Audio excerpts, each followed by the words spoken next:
प्रातःकालीन स्नेह वंदन। आप सबको मेरा प्यार भरा नमस्कार। और आप सुन रहे हैं आकाश गंगा स्टोरी बुक और सुनते हैं आज की कहानी।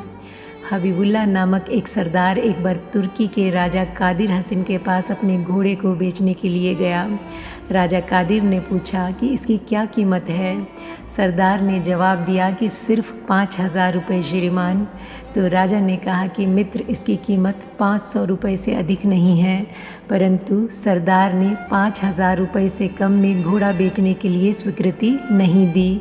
राजा को घोड़ा अच्छा लगा और इसलिए उसने 5,000 रुपये देकर घोड़ा खरीद भी लिया और साथ ही यह भी कहा कि दोस्त, तुम मुझे ठग रहे हो। सरदार कुछ नहीं बोला और चुपचाप रुपए अपनी जेब में रख लिए और इसके बाद वह पलटकर गजब की तेज़ी से उसी घोड़े पर चढ़ा और तीर की तरह राजमहल से बाहर निकल गया। तो राजा कादिर ने अपने 20 घुड़सवारों को सरदार हबीबुल्ला को पकड़ने के लिए भेजा। दिन भर पीछा करने के बाद भी वह सरदार पकड़ा ना जा सका।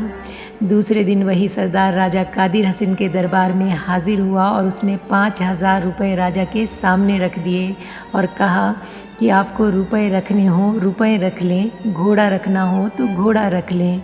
सबूत दे दिया उसने घोड़े की ताकत का। और क्या सबूत चाहिए? तुम्हारे 20 घुड़सवार दिन भर पीछा करके भी धूल ही खाते रहे, घोड़े के पास भी ना पहुंच सके। और क्या सबूत चाहिए? राजा ने सिर झुका लिया। 5,000 रुपये घोड़े के दाम दिए और 5,000 पुरस्कार भी। प्रमाण दो।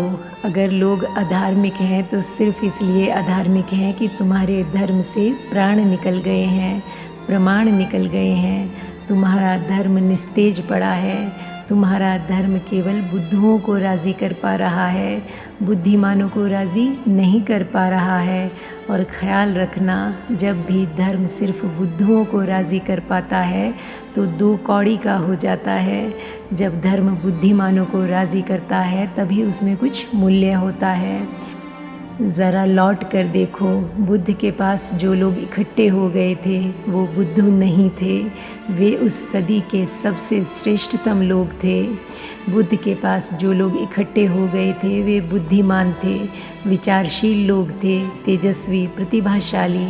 जब भी कोई नया धर्म जन्मता है तब तेजस्वी लोग उसके करीब आते हैं। तेजस्वी ही आ सकते हैं क्योंकि वे ही साहस कर सकते हैं और हिम्मत, जुर्रत और जोखम उठा सकते हैं। और तेजस्वी ही उसके पास आ सकते हैं क्योंकि वे ही तलाश भी कर सकते हैं, सत्य की उनकी खोज होती है। और आज के लिए बस इतना ही। मिलते हैं फिर एक नई कहानी के साथ। तब तक के लिए thank you God and thank you universe.